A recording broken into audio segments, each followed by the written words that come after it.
I'd like to start today by reading from the Gospel of John. This is the 8th chapter. At dawn, Jesus appeared again in the temple courts where all the people gathered around him, and he sat down to teach them. The teachers of the law and the Pharisees brought in a woman caught in adultery. They made her stand before the group and said to Jesus, "Teacher, this woman was caught in the act of adultery. In the law, Moses commands us to stone such women. Now, what do you say?" They were using this question as a trap in order to have a basis for accusing him.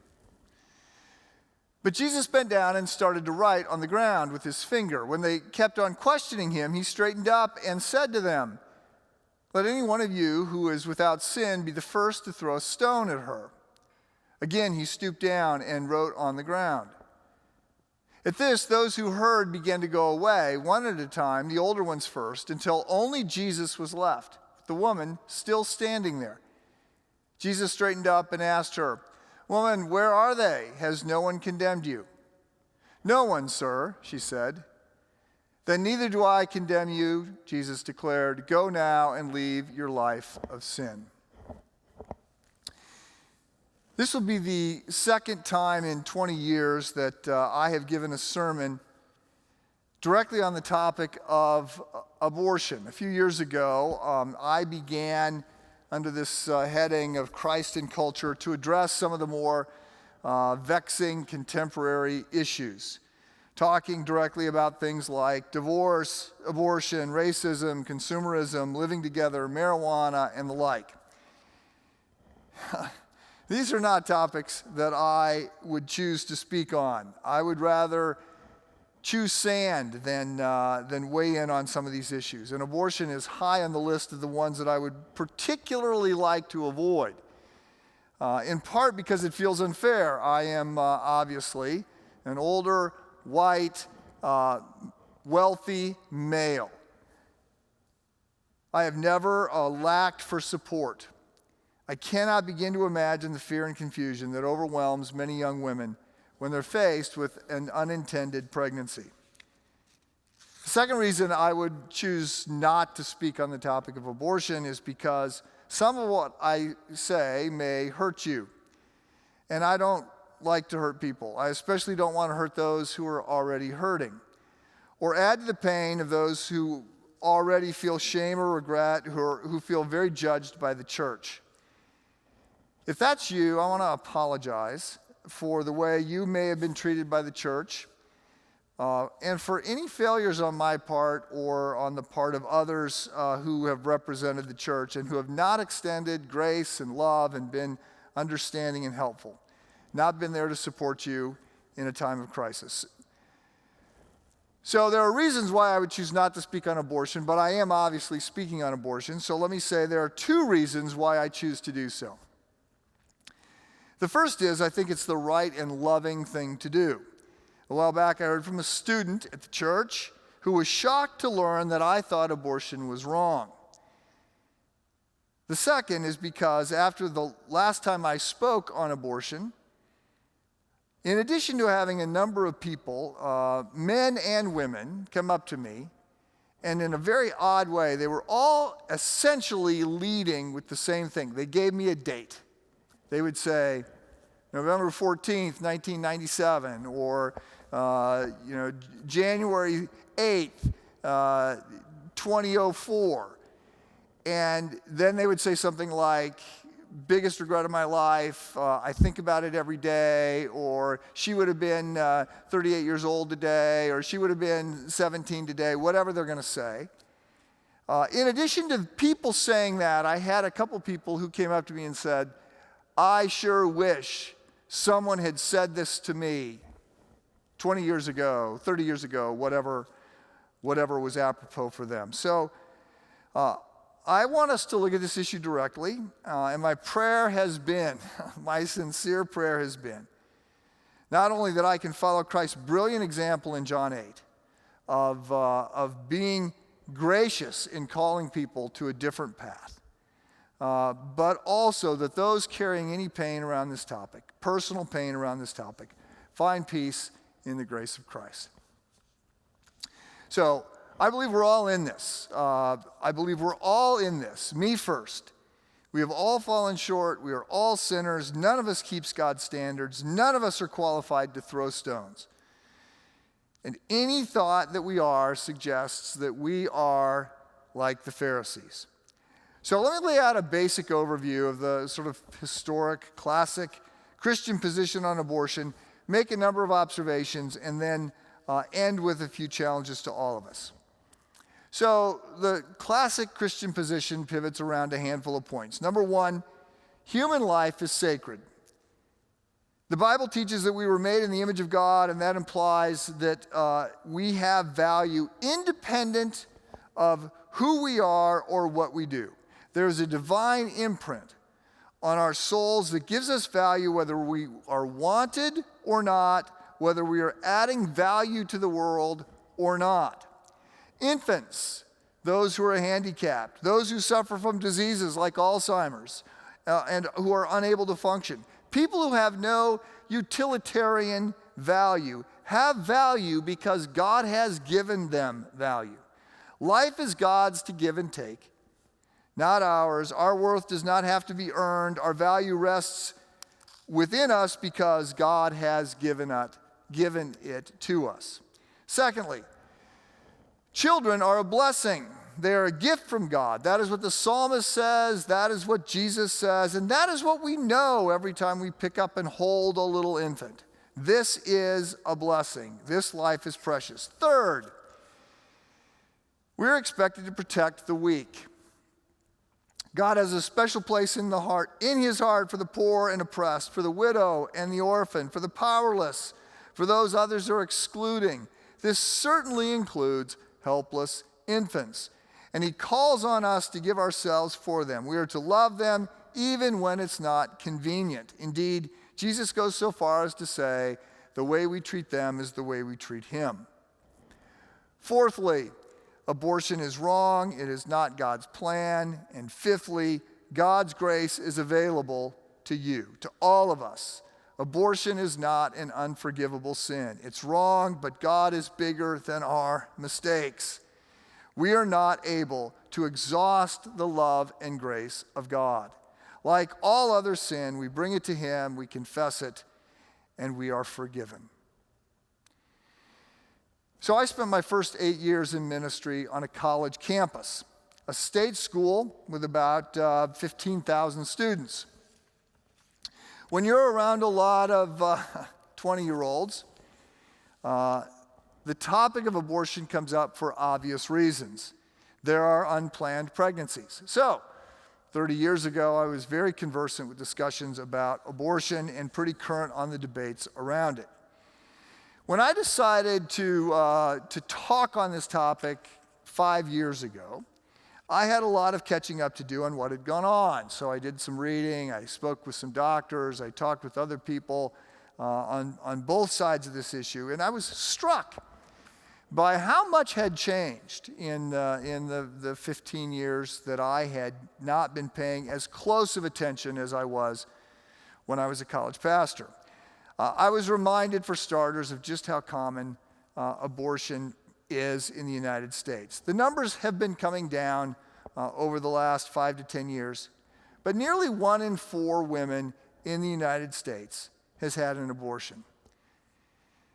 Second, I was reminded how uncivil the discussions around this topic tend to be. Thirdly, I was reminded of how tortured the arguments are. And here I'm talking about the arguments in favor of abortion. The legal arguments have now generally, it's been agreed upon by those on both sides of the issue that Roe v. Wade was poorly argued. People concede that it was overreached. But it goes on, the difficult and sort of confusing arguments that get made go beyond just the legal ones. I would contend that the same thing is true for moral arguments. They don't work. In some cases, they're very bizarre and hard to address. Finally, I was reminded that God's law is good and loving, and we get hurt, all of us, when we don't follow it. We are surprised when actions have consequences, when sex leads to babies. That's clearly the intent. That's God's design. One of the reasons we're supposed to be married before we start to act like we're married. Morally speaking, there are no shortcuts. We see this in other ways. Lies lead to more lies. Sin leads to more sin. When we jump the tracks, we get in trouble. And we end up asking ourselves, how did I get here? And what am I supposed to do now? So in terms of the way the debate has changed, these points, along with many others, are further developed in my notes if you're interested in reading at a deeper level. I was surprised by a handful of other things as well. I was surprised to not run across more discussion about when human life begins. 20 years ago, that was the big debate. Today, it's generally accepted that life begins at conception. The debate now is over what rights a child, a fetus, would have, if any. I was surprised that I did not hear much more about the need to keep abortion legal in order to protect the life of the mother. It comes up occasionally, but it's now generally acknowledged that there are very few cases when pregnancy has to be terminated to protect the life of a mother. I was surprised and pleased at how much the sort of pro-life side has grown to address not just the immediate needs of a pregnant woman, but the long-term needs of a woman and a child. The pro-life movement has clearly raised its game on this front. I was surprised to learn that abortion now is often conducted by a pill, not by a medical procedure. And I was surprised to see growing support for Peter Singer's views. He's an ethicist at Princeton who just has a very utilitarian view of human life. He is the first one to argue, but now joined by many others, that a child born could have its life ended even after birth if the parents decided or the mother decided that she did not want it. He does not see those as moral issues. He talks about abortion in much the same way that I would talk about knee surgery. You don't want it, but if you got to have it, you go ahead and have it. So I was surprised to see more support for Singer's views. Finally, I was a bit surprised to read discussions about the longer-term implications of abortion and what they have done to some countries. As you may know, the birth rate in general has been declining, not solely because of abortion, but largely because of abortion. This has left many countries, much of Western Europe, caving in on itself. Many European countries have fallen well below replacement rates and now are falling below sustainability rates. So I was surprised to see those discussions coming up. So as I said, I was reminded of some things when I got back into this. I was also, I learned some new things. Let me pivot and stop talking about this as an issue or being a cultural observer or anything like that. Let me talk about this topic as a pastor. There are a few things that I think you need to hear from a pastor. One, everyone loses in an abortion. A child dies, a woman is wounded, and a nation is diminished. People try to deny these realities, but those are the realities. This goes way back to a fundamental misunderstanding of what it means to be human and what it means to be free. We would like, increasingly today, to think that we can be free from the consequences of our decisions, but we are not. Yes, there is forgiveness. And we can ultimately be healed and transformed and move forward. But decisions have consequences, and when we act against God's plan, against the grain of the universe, we get hurt. And I end up talking to many women who are hurting from decisions about abortion that happened 20, 30 years ago. Secondly, let me stress this. It is seldom about a choice. When you read the surveys conducted with women who have had abortions, few feel as though they had any other option. They report feeling forced by a boyfriend, by parents, sometimes by a husband, by circumstances. Frederica Matthews Green traveled around the country interviewing women who had had abortions, and she wrote, quote, "The core reason I heard was I had an abortion because someone I loved told me to. Again and again," she says, "I learned that women had abortions because they felt abandoned, they felt isolated and afraid. As one woman said, I felt like everyone would support me if I had an abortion, but if I had the baby, I was on my own. I felt, consequently, like I didn't have a choice. If only one person had stood by me, even a stranger, I would have had the baby." She went on to add, in haunting words, "No one wants an abortion as she wants an ice cream cone or a Porsche. She wants an abortion as an animal caught in a trap wants to gnaw off its own leg." Thirdly, it's not always helpful to frame this discussion in terms of rights. It depends on who we are talking to. We need to speak the language of our culture at some times. And those who do not believe the Bible are not interested in hearing what it has to say, and certainly not inclined to follow it. But as Christians, we need to see that there are problems with our discussions about rights. For starters, it pits the rights of the unborn against the rights of the woman, which is the wrong way to think about this.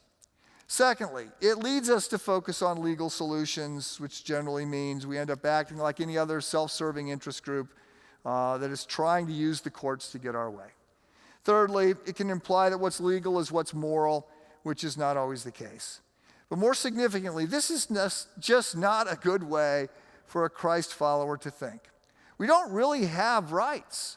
We are disciples. We are called to serve, to love others, to die to self, to pick up our cross, to follow Christ's example. Jesus doesn't talk about rights. We don't sign up for rights. We sign up, in one sense, to serve. We sign up to care for others.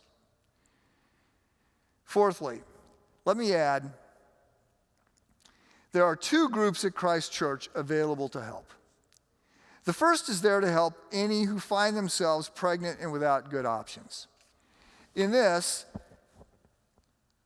you can please ask for help.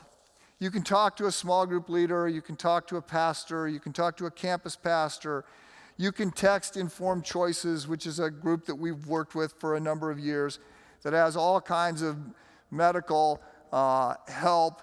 But there is emotional, there is spiritual, there is financial, there is practical help available for you if you are pregnant and are in desperate need of support.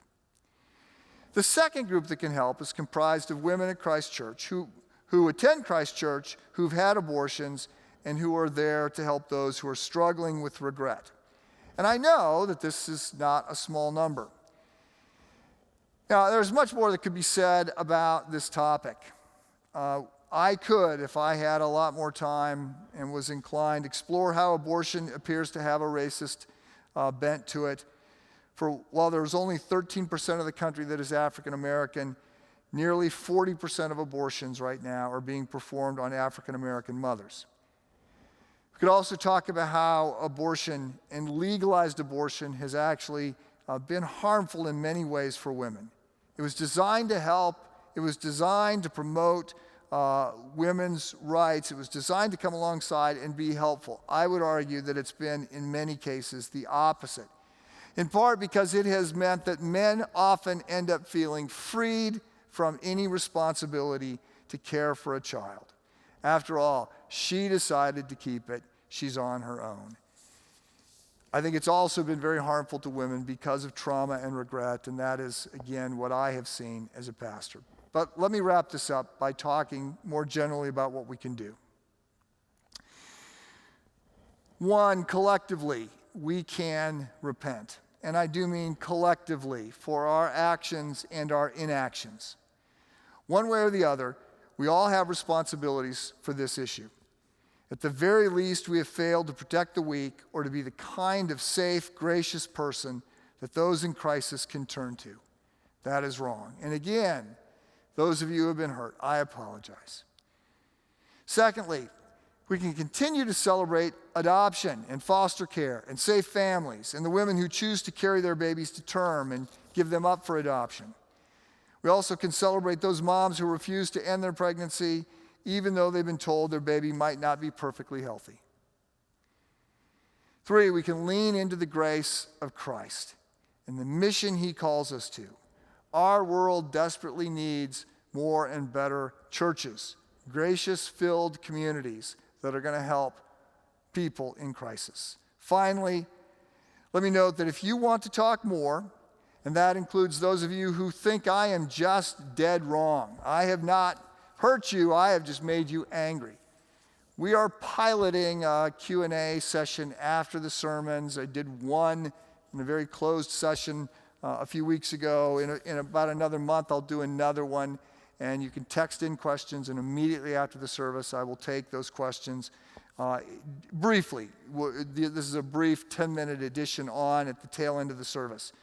So if you have questions, you can email me, or we could just talk offline. I'm glad to do that.